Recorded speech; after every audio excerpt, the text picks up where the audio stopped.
Gisèle Bündchen veut passer son temps en ma compagnie et me lance des regards de braise.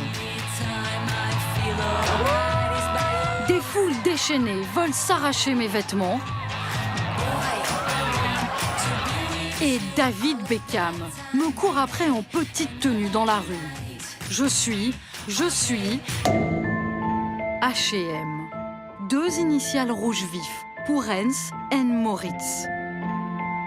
Une petite entreprise née en Suède dans les années 40 et transformée au fil des ans en un gigantesque groupe planétaire. À sa tête, la famille Persson, la dynastie la plus riche de Scandinavie. Son idée de génie, la fringue fashion est pas chère. Un t-shirt ou une jupe au tarif d'une place de cinéma. Pas besoin d'en rêver, H&M le fait à longueur d'année. Et la machine tourne à plein régime. Bénéfice en 2013, 1,92 milliard d'euros, net d'impôts.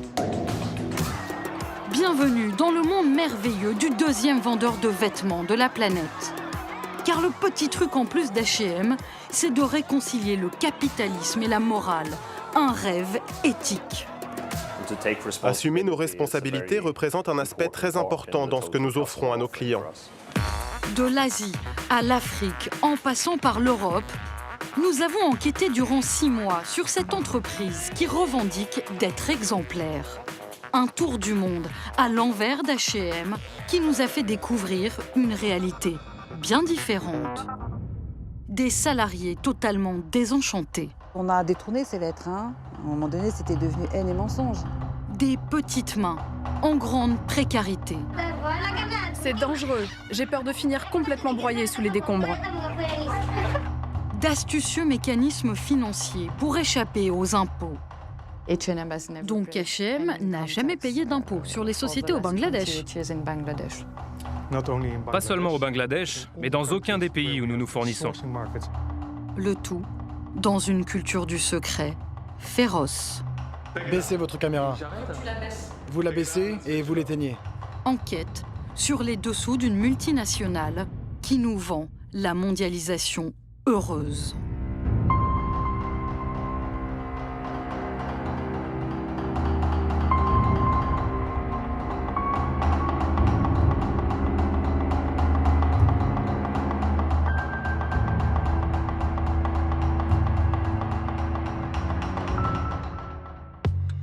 Pour notre enquête au cœur du monde d'H&M, nous commençons d'abord par suivre la procédure standard. Contacter le service communication et lancer des demandes de tournage. Accéder à leurs bureaux, suivre leurs employés, visiter des usines, faire des images des boutiques et surtout, décrocher une rencontre au sommet, une interview de Karl-Johan Persson, le jeune PDG qui s'affiche avec décontraction dans les médias.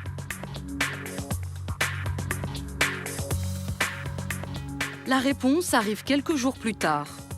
Une fin de non-recevoir polie, mais catégorique. Chère Marie, malheureusement, nous ne répondrons pas positivement à vos requêtes pour les différents tournages. Peine perdue. Ce sera niette pour chacune de nos demandes. Malgré ces refus, nous bouclons quand même notre valise. Notre voyage sur la planète d'H&M va commencer loin de sa base suédoise, en Asie du Sud-Est. Destination, l'un de ses principaux pays producteurs, le Bangladesh, le 2e exportateur textile du monde, derrière la Chine. H&M s'y fournit par millions de fringues depuis environ 30 ans, mais ce n'est pas qu'une affaire de business, non. Le groupe a décidé d'en faire son modèle de responsabilité sociale. C'est une promesse faite par son PDG en personne. Nous voulons contribuer à améliorer les choses pour les personnes qui travaillent dans l'industrie textile au Bangladesh. Nous investissons donc beaucoup de ressources et depuis longtemps dans l'industrie locale. Derrière le discours officiel, à quoi ressemble-t-il vraiment ce paradis éthique de H&M ? Laissez-nous d'abord vous présenter sa capitale, Dhaka. Une mégapole, asphyxiée par la pollution, l'une des plus élevées au monde. 15 millions de citadins, 44 000 au kilomètre carré, la plus forte densité de la planète. Et surtout, 40% de ses habitants qui vivent sous le seuil de pauvreté, avec moins d'$1 par jour. Nous y voici, dans la Mecque du textile low cost. Le plus gros client de l'industrie locale, H&M, évidemment. Mais il n'est pas le seul. La plupart des grandes marques occidentales produisent ici. Il est 8 heures et déjà nous les croisons partout, ces 4 millions d'ouvrières en route pour l'usine. Des cortèges de petites mains bien alignées, à l'image de leurs ateliers aux façades usées. Sur les 5000 usines officiellement recensées ici, 164 travaillent pour H&M. Mais sans l'autorisation de la marque, impossible pour nous d'y pénétrer en tant que journalistes. Bonjour, nous travaillons pour un bureau d'achat français. Nous nous ferons donc passer pour des professionnels du textile. Salaire minimum légal en vigueur dans les ateliers du pays, à peine 50 € par mois. Et dans celui-ci, par exemple, on est plutôt fiers de nous montrer les jolis pulls pour enfants commandés par la marque suédoise. Un peu comme une carte de visite destinée à rassurer les futurs clients que nous sommes.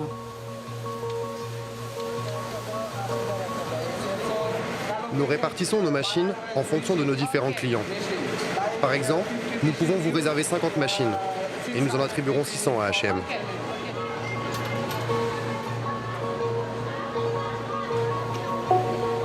Merci beaucoup pour votre accueil. Mais c'est une autre version des faits que nous allons trouver auprès des syndicalistes locaux. L'une d'entre elles veut nous montrer l'envers de l'Eldorado bangladais d'H&M. Nous la rencontrons pour la première fois au milieu d'une réunion, Sultana. Après 11 ans d'aiguille, elle a quitté les ateliers pour défendre les droits des ouvriers. H&M dit vouloir améliorer la situation des ouvriers au Bangladesh. Qu'est-ce que vous en pensez? Pour moi, c'est un masque. Je pense qu'en réalité, H&M ne fait pas beaucoup de choses pour la main-d'œuvre ici. Si c'était vraiment le cas, les ouvriers ne seraient pas si mal payés. Fin d'après-midi, nous restons avec Sultana. Son réseau d'informateurs vient de l'alerter sur de graves problèmes d'heures supplémentaires chez un fournisseur d'H&M. Premier repérage discret à l'extérieur de l'usine. À l'entrée, AKH, le nom du propriétaire des murs. Vérification sur le site internet de H&M dans leur liste de fournisseurs agréés. À la rubrique Bangladesh, les 164 fabricants de la marque dans le pays. Et à la 8e ligne, nous retrouvons bien le groupe AKH. AKH stands for a better tomorrow.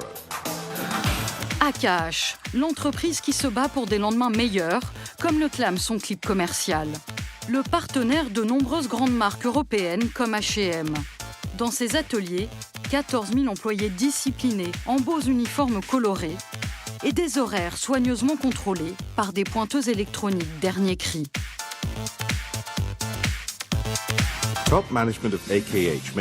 La direction d'AKH entretient une excellente relation avec ses ouvriers.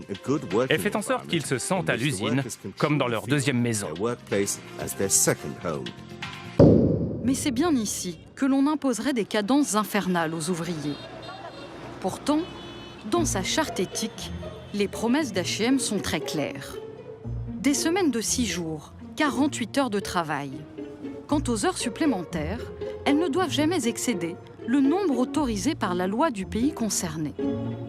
Donc, selon la législation bangladaise, un total de 60 heures hebdomadaires maximum ou, en certaines périodes exceptionnelles, 72 heures, mais jamais au-delà. Alors, à combien tournent réellement les pointeuses d'AKH, le fournisseur modèle d'H&M? Pour le savoir, seule solution, attendre la nuit.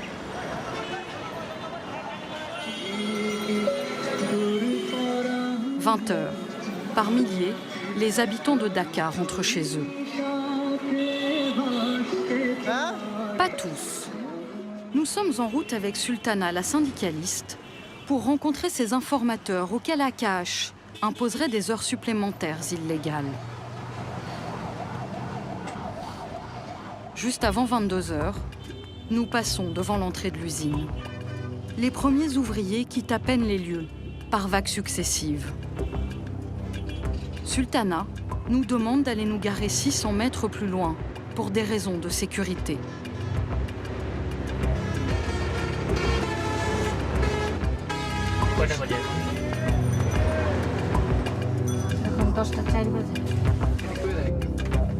Enfin, 2 ouvriers nous rejoignent. Nous devons protéger leur identité. Parler à des journalistes pourrait leur coûter leur emploi. Bonsoir. Vous allez bien? Bien, merci. Et vous? Merci, ça va.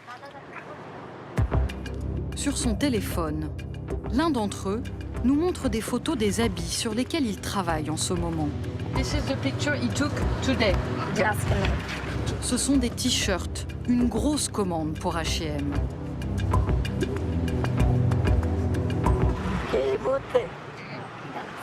En fait, là tout de suite, je meurs de faim. On a déjeuné à 13 h et il est déjà 22 h passées. Et on a commencé à 8 h ce matin, donc là, on est vraiment fatigué.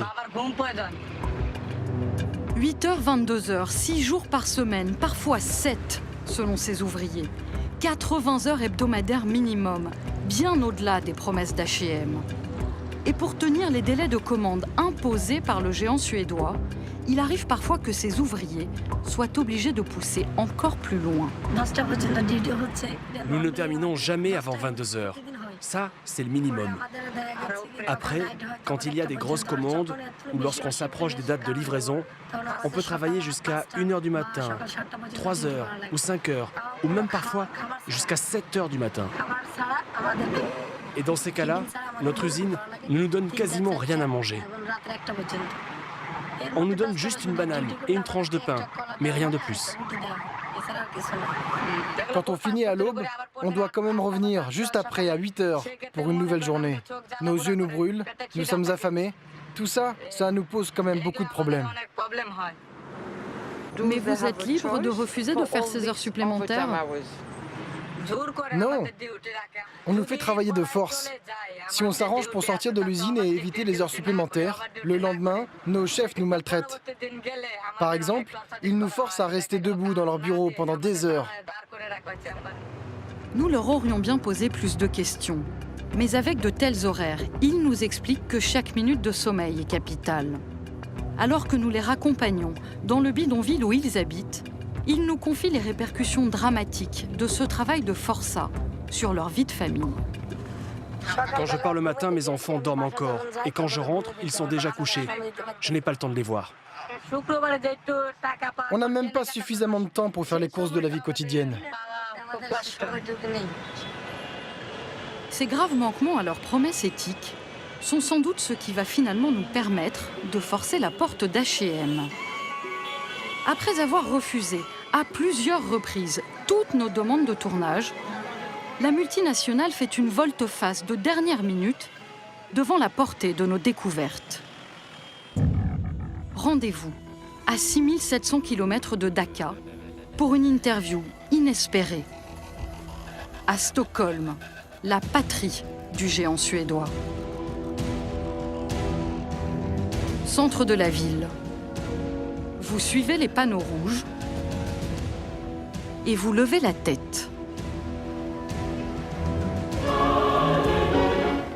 Enfin, nous y voilà devant le Saint des Saints, la maison mère de H&M. Mais nous n'en verrons rien. Juste une salle minuscule où doit avoir lieu l'interview. Bonjour, Elena. Marie. Ravie de vous rencontrer. Cette jolie blonde est celle qui va répondre à nos questions. Ne vous fiez pas à son air d'étudiante. Elena Elmerson, c'est la directrice monde du développement durable, la Madame propre de H&M. Les conditions de travail des ouvriers sont sous sa responsabilité. Les heures supplémentaires constituent un challenge pour toute l'industrie textile. Je sais. Et c'est un challenge aussi pour nous chez H&M. Donc nous faisons beaucoup de choses pour essayer de freiner cette tendance. Par exemple, en améliorant nos plannings de production avec nos fournisseurs. Oui, d'accord, Mais aussi en les formant pour améliorer leur productivité. Oui, mais les ouvriers que nous avons rencontrés travaillent jusqu'à 3, 5 ou même 7 heures du matin. Et ces ouvriers disent clairement que tout ça est lié au délai de livraison imposé. Donc, est-ce qu'il ne s'agit pas là d'un problème inhérent au business model d'H&M ? Donc nous avons des partenariats resserrés avec nos fournisseurs. Nous travaillons avec la plupart d'entre eux depuis très longtemps. Nos plannings de production sont très structurés et bien sûr nous devons dialoguer avec ces fournisseurs pour planifier correctement leurs capacités et surmonter ce challenge des heures supplémentaires. Pas facile, visiblement, de concilier promesses éthiques et réalité de la production. Mais nous allons découvrir encore plus grave, une menace qui cette fois pèse directement sur la vie des ouvriers bangladais. La sécurité des bâtiments où ils passent leur journée. Depuis le début des années 80, à Dhaka, on les entasse partout, ces usines, dans le moindre interstice disponible. Les unes contre les autres, les unes sur les autres, au mépris parfois des règles de sécurité. Un événement a brutalement réveillé les consciences. C'était l'année dernière, dans la banlieue de Dhaka. 24 avril 2013, 8 heures du matin. 3600 ouvriers entrent dans ce complexe textile. 1 heure plus tard, le Rana Plaza s'effondre sur eux. Voici les premières images de la catastrophe, filmées par un habitant avec son téléphone portable.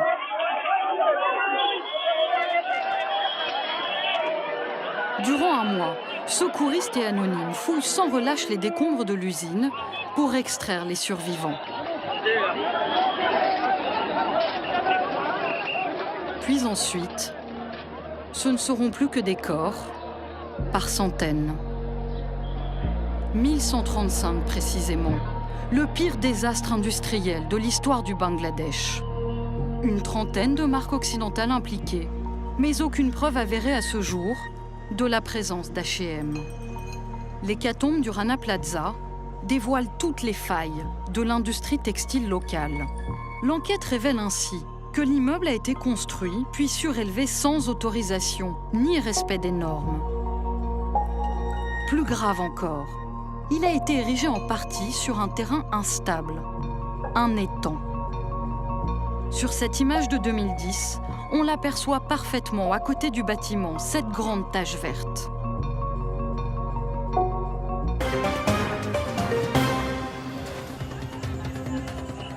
Al menos 76 personas han muerto y varios cientos han resultado heridas. La catastrophe du Rana Plaza choque le monde entier. Du Bangladesh, un accord vient d'être signé avec plusieurs marques occidentales pour améliorer... Conséquence directe. 150 marques occidentales, dont H&M, s'engagent dans cette charte commune à renforcer la sécurité de leurs usines bangladaises. Nom de baptême, la coalition Accor. Pourtant, nous allons mettre à jour des problèmes potentiellement dramatiques chez l'un des fournisseurs du géant suédois. Notre lanceuse d'alerte est la jeune directrice d'une ONG locale. Pseudonyme, Tania. Bonjour. Comment ça va ? Ça va et vous ? Tania préfère rester anonyme. Son activisme lui a déjà valu des menaces par le passé. Même si votre documentaire n'est diffusé qu'en Europe, il y a un risque pour moi. Parce que les acheteurs vont nous voir et montrer les images aux fournisseurs. Et aujourd'hui, avec Internet, ce n'est pas si difficile de retrouver des gens. Tania nous guide dans les faubourgs de Dhaka. Nous longeons sur notre droite un immense complexe. Bienvenue au royaume du groupe Shinest, un autre fournisseur agréé de H&M que l'on retrouve bien dans sa liste officielle.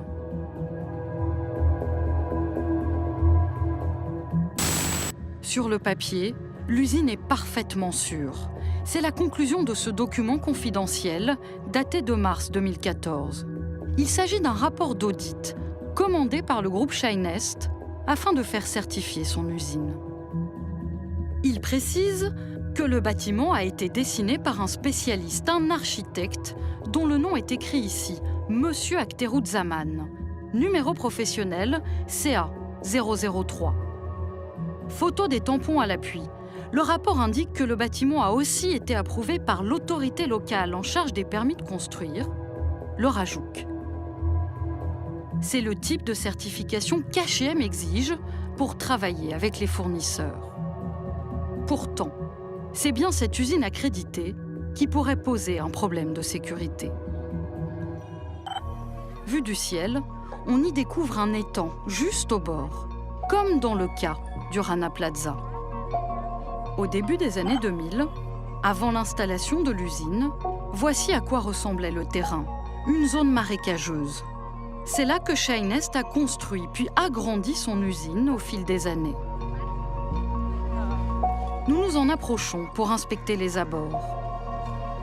Des gardes patrouillent, il faut rester discret. L'étang que nous apercevions sur les images satellites, le voici. Les bâtiments ont quasiment les pieds dans l'eau. Une fouille des berges nous confirme que des produits H&M ont bien été fabriqués ici. Ah, il y a des étiquettes là. À H&M, il y a du H&M partout, mais ils les jettent par les fenêtres. Quelques mètres plus loin, l'arrière de Shinest donne directement sur la cour d'une école. Elle est jonchée de déchets déversés par l'usine et des liquides d'apparence suspecte s'y répandent en provenance du bâtiment. Pas le temps d'approfondir nos recherches. La sécurité nous a repérés. Tiens, regarde, il y a un problème là. Faut qu'on se casse. L'homme est au téléphone avec sa direction. Allô, vous m'entendez? Monsieur, ils sont en train de filmer, venez vite. Ce sont des étrangers, dépêchez-vous. Nous essayons de parlementer, mais Tania, notre guide, nous fait signe de ne pas insister. D'autant qu'elle veut nous montrer un autre problème, encore plus alarmant. Il y a peu de temps, Shinest a rajouté 2 étages supplémentaires sur son usine, portant le nombre total à 8. Et ce qui préoccupe Tania, c'est l'état des murs inférieurs, les plus anciens. Regardez là, à côté de la fenêtre, sur la gauche, il y a la gouttière. Et juste au-dessus, il y a des fissures. Et il y en a aussi sous toutes les fenêtres, sur toute la longueur de l'étage.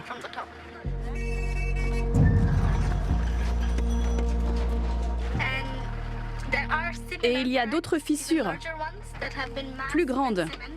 Mais elles ont été dissimulées sous du ciment et du plâtre. C'est ce que disent les gens d'ici. Ailleurs, nous remarquons d'autres fissures, elles aussi rebouchées mais bien visibles.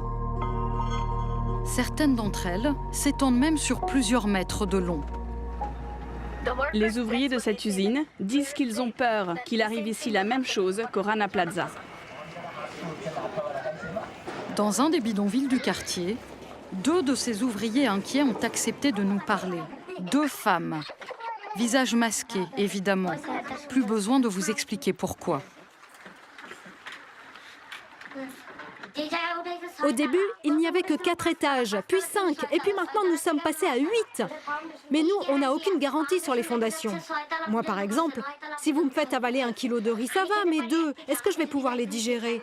C'est pareil pour notre usine. Est-ce qu'elle pourra supporter tous ces étages? L'usine s'enfonce dans le sol et continue à construire encore plus haut. Mais comment vous pouvez le savoir?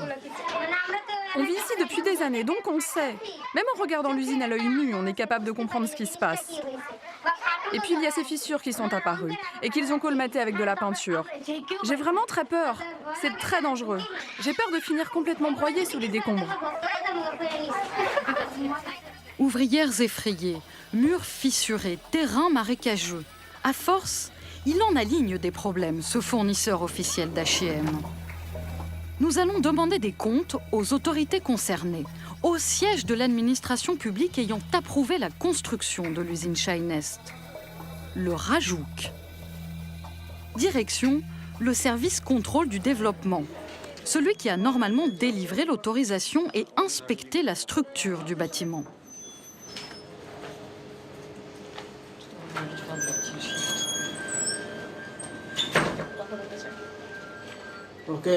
Merci de votre visite au Rajouk.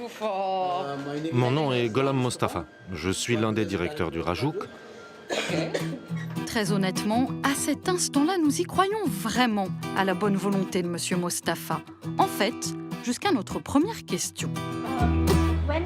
Est-ce que nous pouvons savoir si cette usine vous a demandé une autorisation et si elle a déjà été inspectée par vos services?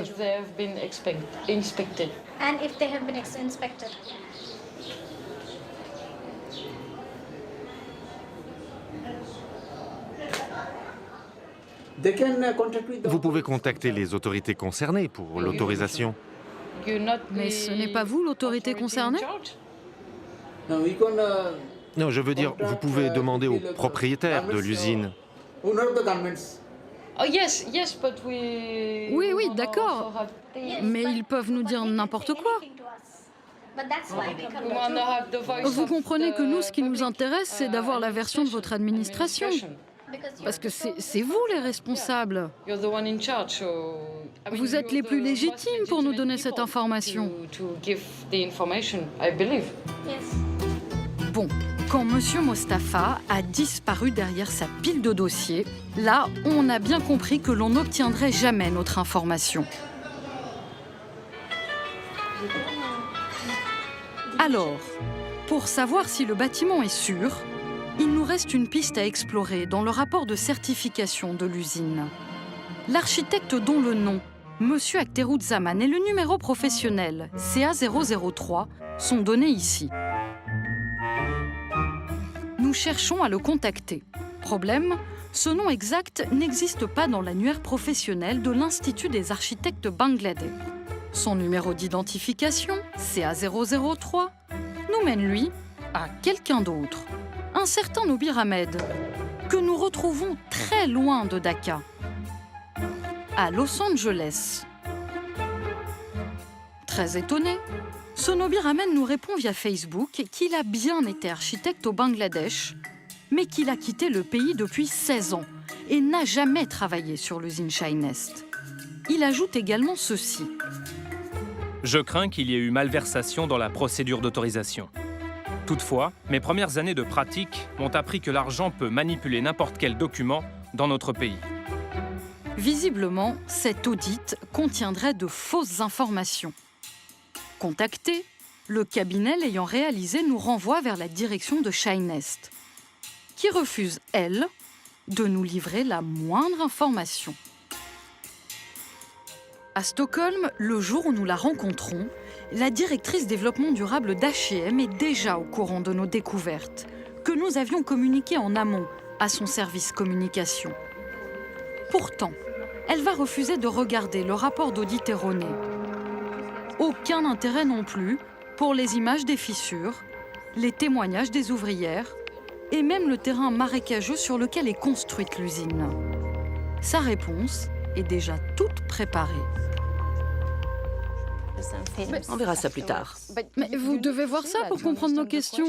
C'est quoi votre question? La question, c'est que nous sommes peut-être confrontés à des pratiques frauduleuses ici. D'accord. En ce qui concerne notre collaboration avec cette usine, nous venons juste d'entamer une procédure de rupture à cause de problèmes de licence environnementale. Toutefois, en ce qui concerne la sécurité de ce bâtiment, d'après ce que nous savons et d'après nos audits, nous n'avons trouvé aucune raison de douter qu'il ne respecte pas les obligations légales en termes d'autorisation.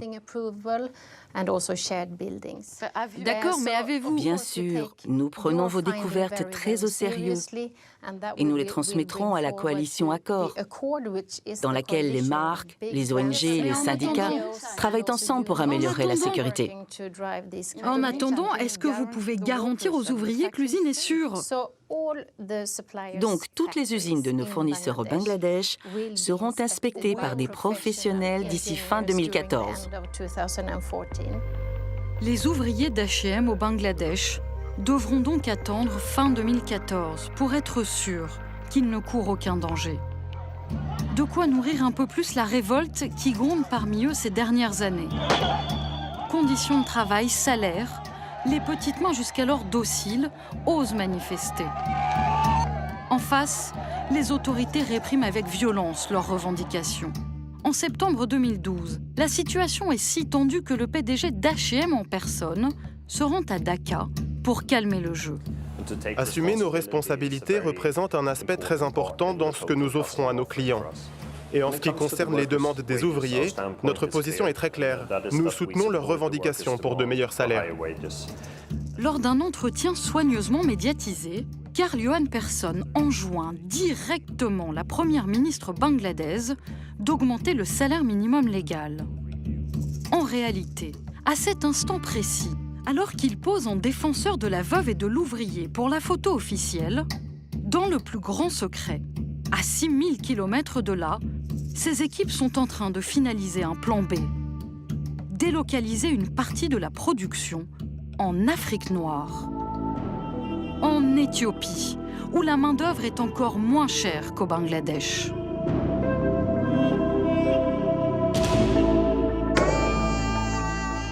Nous l'avons tous un peu oublié, ce pays, depuis les années 80. Depuis que ses habitants mouraient en direct sur nos écrans pendant les grandes famines. 1 million de victimes au total. Qui se rappelle d'ailleurs vraiment du tyran Mengistu et de la junte marxiste au pouvoir à cette époque? La dictature est tombée en Éthiopie, mais un régime autoritaire lui a survécu. C'est notre prochaine destination. Là-bas, un parti unique règne quasiment sans partage depuis 23 ans. Dans nos bagages, un rapport du secrétariat d'État américain sur la situation actuelle du pays. 28 pages de violations de droits de l'homme en tout genre. Dans ce seul paragraphe, il est question d'exécution extrajudiciaire, de torture, d'arrestation arbitraire, de corruption à grande échelle, etc., etc.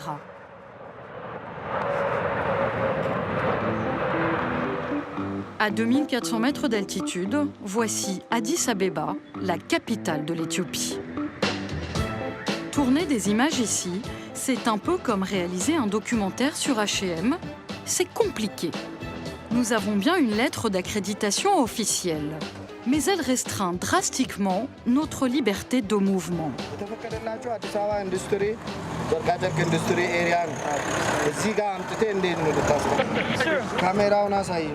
Sorry, no problem. Yes? Excuse me, Sure. They want to see the camera. Nous devrons donc filmer avec discrétion. Ici, les services de sécurité quadrillent tous les coins de la ville. Plus inquiétant, dans le minibus de notre hôtel, nous trouvons un listing de tous les clients, nationalité, numéro de passeport, motif de séjour, rédigé directement à l'intention de la police. Voilà pour l'état répressif qu'H&M a choisi comme nouvel Eldorado commercial. Le géant suédois y a même déjà discrètement installé un bureau dans le centre d'Addis Abeba. Il n'a pas d'adresse connue, mais nous voulons rencontrer ses responsables pour avoir plus de détails sur les raisons de leur implantation en Éthiopie. Et à force de chercher, nous poussons enfin la bonne porte.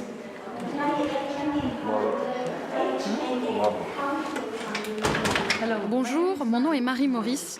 Pas de logo au mur, mais nous sommes bien chez H&M. Malheureusement, je n'ai pas de temps à vous consacrer. D'abord, merci beaucoup d'être venu nous voir, c'est très aimable, mais il nous est interdit de parler ou de répondre à des questions. Vous ne pouvez pas avoir d'informations relatives à notre business, c'est confidentiel. Merci. Merci de votre compréhension. Have a nice evening. Bye.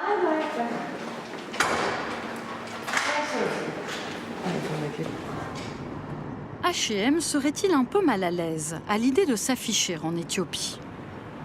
nous aurons plus de chance du côté de leurs correspondants au sein du gouvernement. Rendez-vous avec le directeur de l'Institut de développement de l'industrie textile. Ah, vous êtes déjà en train de filmer, je vois.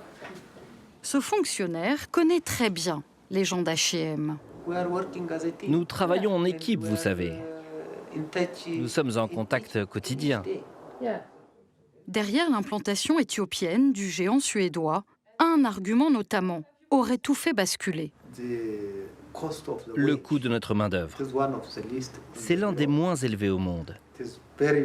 Nous sommes vraiment compétitifs là-dessus. Quel est le montant du salaire minimum légal en Éthiopie? Non, en fait, dans le secteur privé, nous n'avons pas de salaire minimum légal. Il n'existe que dans la fonction publique. Oui, les plombs viennent de sauter. Il n'y a pas de salaire minimum légal ici pour les ouvriers du textile.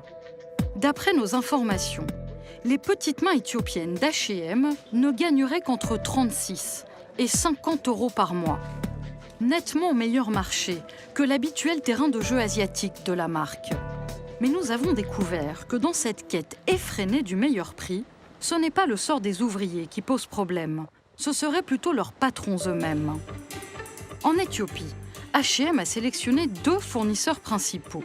Le premier, Almeida Textile, appartient à une organisation directement affiliée au parti autoritaire au pouvoir.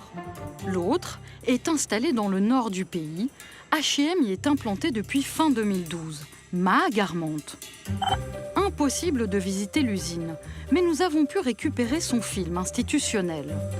Avant d'homologuer ce bâtiment ultra-moderne et de faire travailler ses 1500 employés, H&M a pris la peine de l'inspecter dans les moindres détails.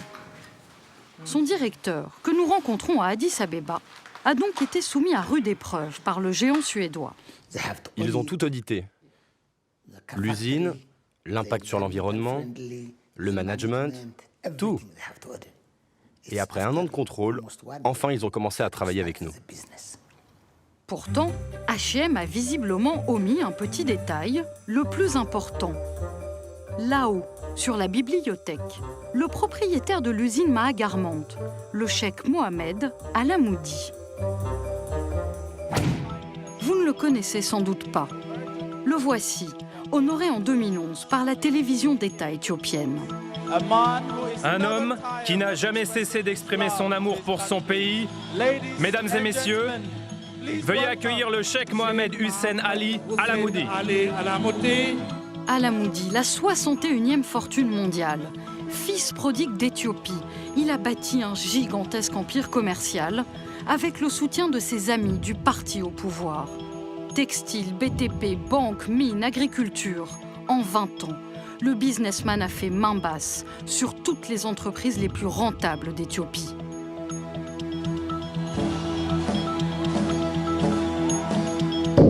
Mais à quel prix? Derrière son sourire bonhomme, ce partenaire homologué par H&M traînerait des dossiers sulfureux, dont un en particulier. Des expropriations de villages entiers. Il y a quelques années, l'État éthiopien alloue à Alamoudi 10 000 hectares dans l'ouest du pays pour qu'il y cultive du riz à échelle industrielle.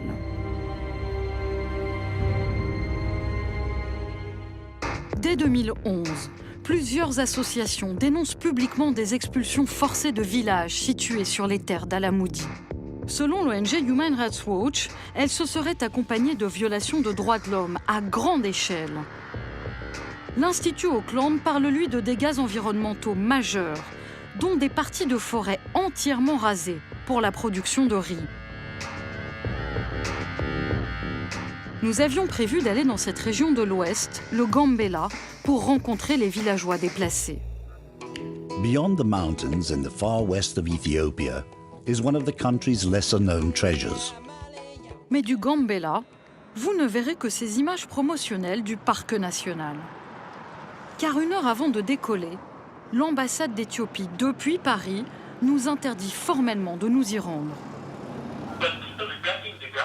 Pour votre tournage dans la région du Gambela, vous ne donnez aucune explication valable. Donc, sans motif raisonnable, sans précision, je ne peux pas vous donner l'autorisation d'y aller. Si, c'est expliqué dans le projet de film qu'on vous a donné il y a plus d'un mois déjà. Oui, mais ça ne m'a pas convaincu. Vous ne me dites pas qui vous allez rencontrer ou interviewer, ou quel endroit précis vous allez filmer.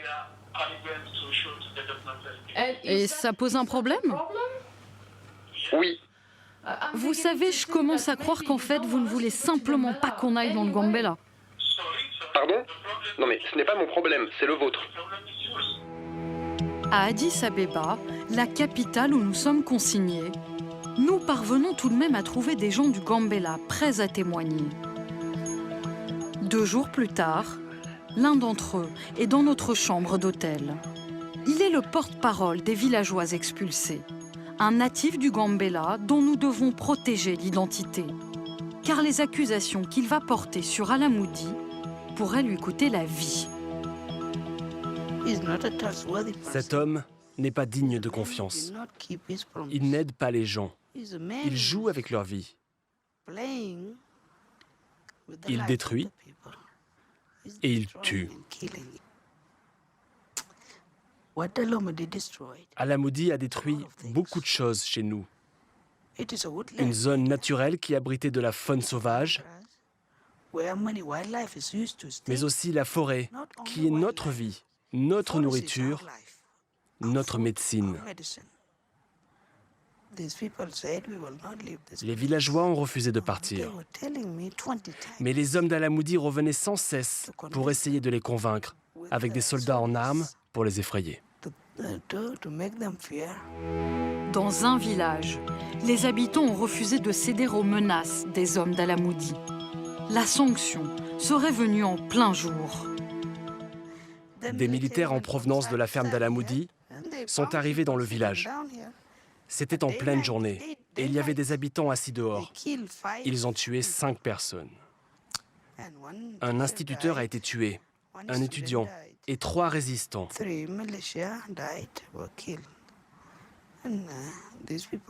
Avant de repartir à la ferme, les militaires ont menacé les gens pour qu'ils se taisent.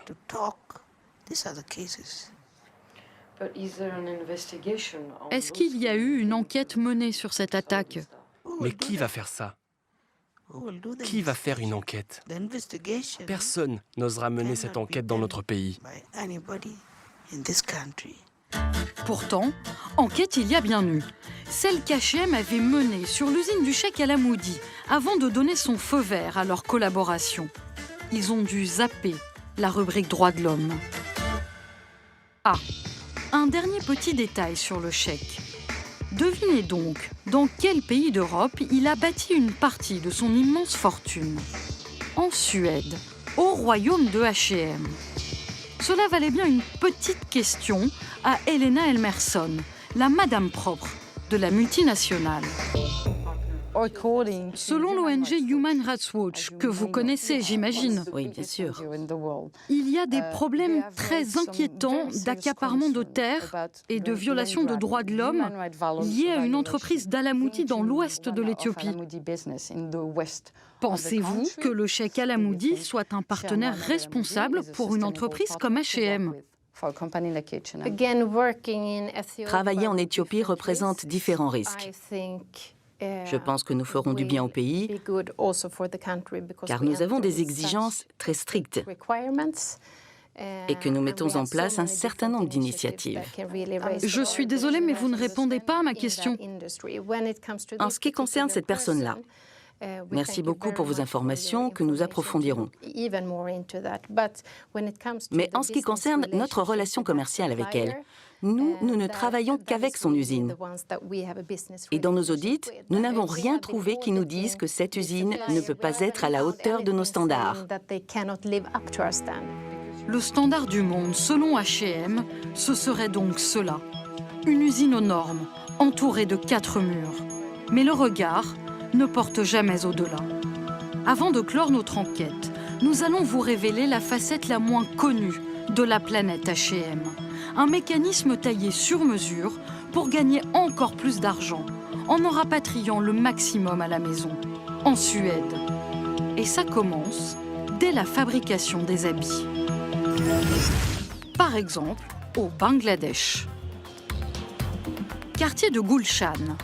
C'est dans cet arrondissement chic de Dhaka qu'est installée la filiale locale d'H&M. Ici, ne cherchez pas d'enseigne. Au Bangladesh, l'entreprise est enregistrée sous un autre nom, Pools Trading Far East Limited. 250 employés y gèrent à plein temps toutes les commandes de vêtements H&M dans le pays.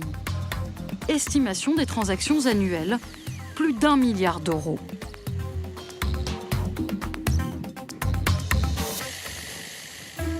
Et pourtant, Pools Trading Far East Limited ne paierait aucun impôt sur les sociétés au Bangladesh. C'est ce qu'affirme une ONG suédoise dans un rapport de 2010 intitulé « Made in Bangladesh, comment H&M s'enfuit avec le trésor ». Pas d'impôt, donc pas un sou pour l'État bangladais et ses citoyens. Pas tout à fait la promesse du PDG d'H&M. Nous voulons contribuer à améliorer les choses pour les personnes qui travaillent dans l'industrie textile au Bangladesh. Nous investissons donc beaucoup de ressources et depuis longtemps dans l'industrie locale. Bonjour monsieur. On cherche Pools Trading Far East Limited. C'est par là ? Nous allons tenter d'obtenir des explications auprès de la direction de Pools Trading. Bonjour. Je m'appelle Marie Maurice, je suis journaliste française et j'aimerais voir l'un de vos responsables, si c'est possible. Visiblement, c'est possible. 20 minutes plus tard, on nous envoie même l'un des directeurs de Pools Trading. Nous l'appellerons Monsieur Pixel. Je m'appelle... Cet occidental refuse que nous donnions son nom et montrions son visage. Donc, est-ce que vous me confirmez que Pools Trading ne paye pas d'impôts sur les sociétés au Bangladesh ? Mais à quoi elle sert votre question ? Mais parce que j'ai besoin d'une confirmation pour vérifier l'information. Mais pourquoi avez-vous besoin d'une confirmation ? Vous gérez plus d'1 milliard d'euros de commandes à travers cette société. Donc là, en fait, ça voudrait dire qu'il n'y a quand même pas d'argent qui circule chez vous. Je n'ai pas dit ça. Je n'ai pas dit ça. Nous insistons encore. Un peu trop longtemps peut-être. Je serais heureux que vous baissiez votre caméra. No English. Portugais ou French. Il faudrait que tu arrêtes de tourner. Baissez votre caméra. Tu la baisses.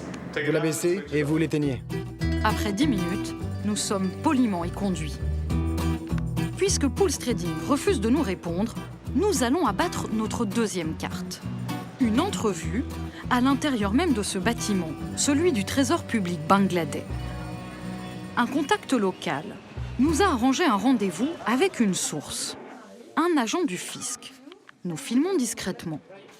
Le fonctionnaire va nous expliquer pourquoi H&M, l'un des plus gros partenaires commerciaux du Bangladesh, ne paye aucun impôt dans ce pays. Pools Trading, en fait, ce n'est qu'une antenne. En réalité, ils ne font que surveiller les activités officielles et gérer les commandes d'habits. Rien d'autre. Voilà ce qui se passe. Ok, mais comment se fait-il qu'ils ne payent pas d'impôt sur les sociétés malgré tout ?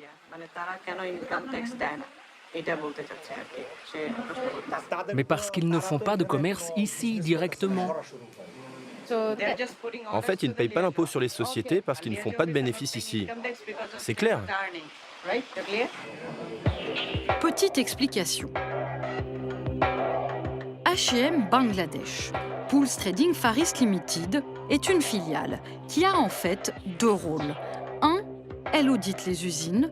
2, elle passe, suit et valide les commandes d'habits.